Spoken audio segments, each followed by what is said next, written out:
What are your thoughts on gentleman drivers? I think they are the key for the future of the sport. To P4 on the Gore. Through Gonzalez in the 90.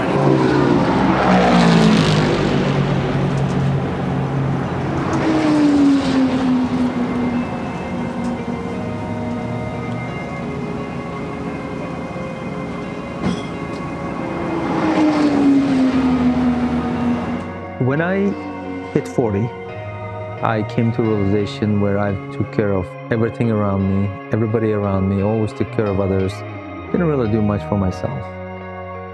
And I finally said, okay, I want to do things for myself, and I ended up purchasing my first street Porsche. As soon as you get a Porsche, you start meeting club members, and the first question is, when are you going to take your car to track? And they say, you can take this car to track? They're like, yeah. Of course, that's how it all starts.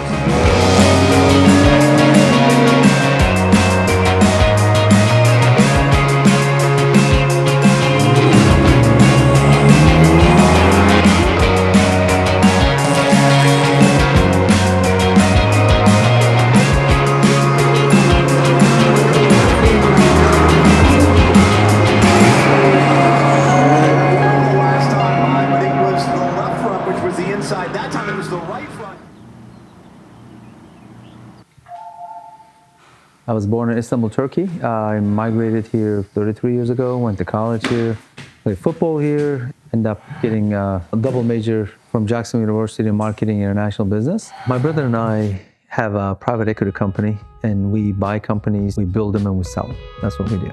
How we came about it was we started writing software for work for hire, and then when we realized the real benefit is not just the money that you make from the software, but what the intellectual property we built. Instead of getting paid money, we wanted shares of companies, and then we built those companies and sold those companies, and now that's what we do. I'm racing this weekend and the next weekend. So I have a life, if I have it, and I have a racing life. My racing life as a kid, it really started with my uncle who had a shop in Germany, and he would work on German cars, and he had this magazine called Auto Build. It had all these awesome cars in it, and I remember the middle page always had like a 2-page advertising, but to a kid that's a poster. This is the GT3 version of the car. This one means something because this was actually the gift that I'm going to put on a wall when that room's completely done. What's that? This is the actual map of the Le Mans. This is what they gave us after we drove in Le Mans. People ask, do you fear, do you get scared in the car? I get scared all the time. It's not just one time. Of course, that fear is what protects you too, but then I will always do better towards the end because I start, braving up this and that. But at the same time, when somebody does something stupid, your automatic body reaction, you want to protect yourself. This year, I have to say this year, because last year, obviously, I was driving in Dubai, I was driving in Le Mans, in a Porsche Cup. This year is strictly IMSA. I'm going to be doing the VP Challenge, and then I'm also doing one-off race from Michelin Pilot. Before the Mazda, I was going to do Porsche, and it helped that I went to talk to a team, I'm not going to give their name, and they were telling me, oh, it's just going to cost you $350,000 a year to race. I'm like, okay. By the time said and done, I talked to other drivers, and then I saw a guy that destroyed a brand new car on literally lap 1. The drivers are really spending 800 to 1.35. I was like, it's just too crazy. This is not how I want to learn. So that's the biggest challenge. Always telling your brain, I got this. Your brain wants to go to break. And they're like, nope, you're good, not yet. And that happens more to a guy who start driving in their 40s like me versus a kid who's been driving since they're 3 because they don't have that fear. They never build that fear versus I drove on the streets. I didn't get on the track. So by the time you go on the track and you actually start learning how to drive, you have to undo what you did all your life. How much will it cost you to race the 2026 season? I wish I don't answer this question. I think I should refuse to answer this question. Let me give you a range. There are people spend, it's 6 figures. That's a guarantee. But I know people spending 7 figures.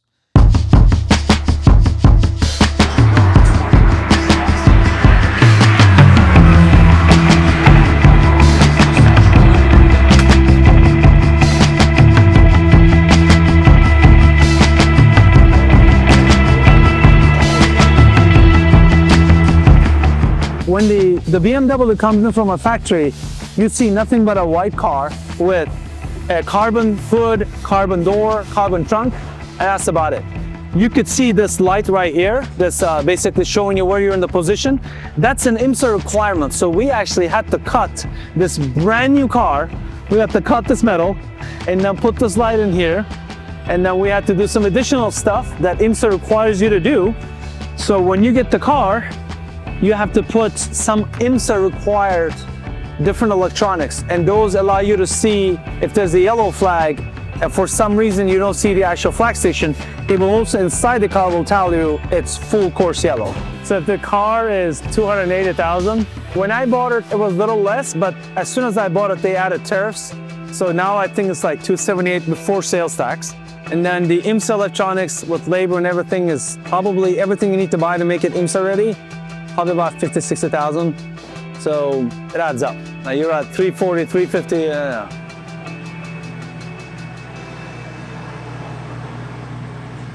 Here is don't outbrake yourself.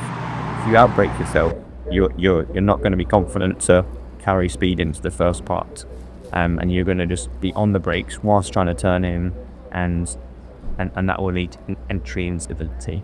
You know, I would try and carry speed into the first part so that you don't feel too slow in the middle part of the complex. That's the worst thing. If you don't carry the entry speed, you then feel really slow in the middle. Then you're gonna get on the gas, and the nose is gonna go up, and you're gonna be off.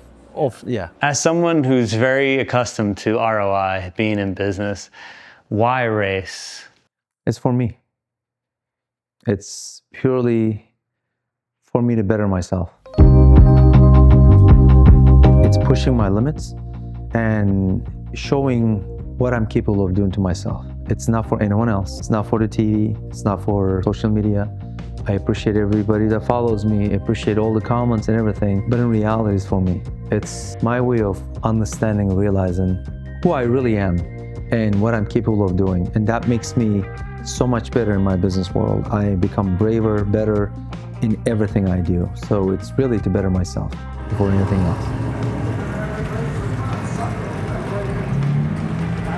I think every car should have a gentleman driver.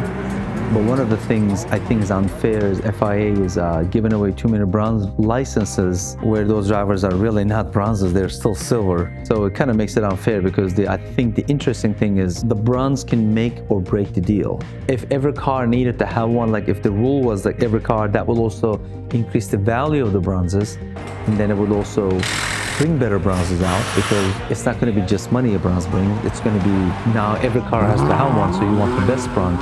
They may have a little less money, but they're the best bronze. So you're going to try to figure something out with them. Oh, wow. Yours is the white. Wow. Yep. He is literally on the throttle and a lot more. this is the variance, right? So this is like how much time you lose from there to there just by that lift. So it's about 2 tenths.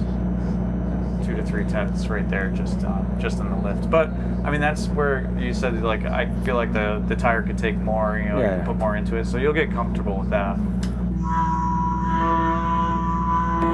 And his lift is really like, Oh, I see. His lift is after the turn. It's not even before. I was doing it way before. I mean, it's a little bit before. Go back a little bit. Let me see where it's his. right.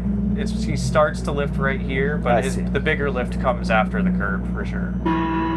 He wants to make sure he's. Do you on the think left people look at gentleman drivers differently? I don't think I've been treated differently, but I'm also very different than some other gentleman drivers I met. I came from nothing. I'm first generation immigrant here. I'm working my butt off still with my brother. It's nothing was given to us. We're always taking care of others. Nobody is taking care of us. So if some people are bitter about it because somebody had a lot of money, that never applied to me. And I've been fortunate. People have been very kind and nice to me. And I think it's part of it is my attitude too. Just I'm not trying to portray something I'm not. I will say it. I don't have that. We call it the FU man. I don't have that. I work for it very hard so I can do the dreams I wanted to do, because there might come a day I won't be able to do this. I want to push myself as far as I can and then see where I leave it. So when I look back, I don't want to have regrets. I can always go do club racing. I can always go back and do track days, but I can't do this at this level. I need to stay here and learn from the people who's been doing this.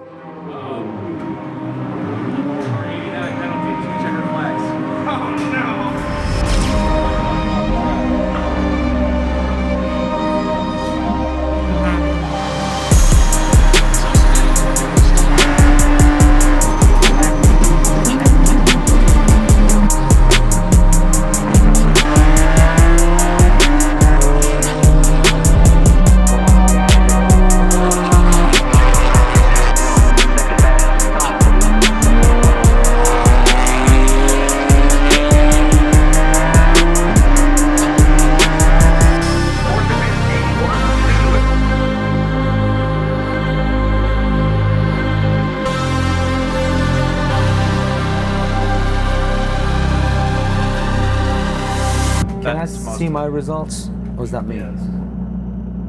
Oh, there it is. Yeah. Oof. We just got to get, Wow. as soon as we get in the 50, you know, those 58s will be good race pace. The good thing is, like, you did the same lap the whole entire time, so there was no, like, drop off in any speed or anything. So all we have to do is just make those little, my driving. you know, fix those little improvements, and I think you'll be. The good news is I think you're like comfortable in the car, right? So Very- now I'm very comfortable. Now we have to be comfortable, like being uncomfortable again, right? We just got to push it a little bit more, and you know, find those tenths here and there. When I went to Le Mans in 2017, I set myself 2 goals. I was already going to Rolex every year, you know, with the Porsche group and all that. I said, this is the highest of what I want to do, is race in Le Mans. The lowest one is doing track days. So where is it the between? So the goal in the USA was I want to do the Michelin Pilot Challenge. Knowing who I am, I never stop pushing myself. So the next is now Le Mans 24 and then Rolex 24. And obviously my first time, it's going to be survival. Let me just survive. But I have to say this, once I'm in the mood, it's not just surviving, I want to fucking win it. Wet because last year I didn't drive himself. I know. Or the year before. You've taken a little bit of time off. No, I won the nationals in the WRL. I did that in the year before. Last year I did Dubai. I won Dubai 24. I did Le Mans in Porsche Right, Cup. yep. So I did little things, and I was going to do the last 2 races.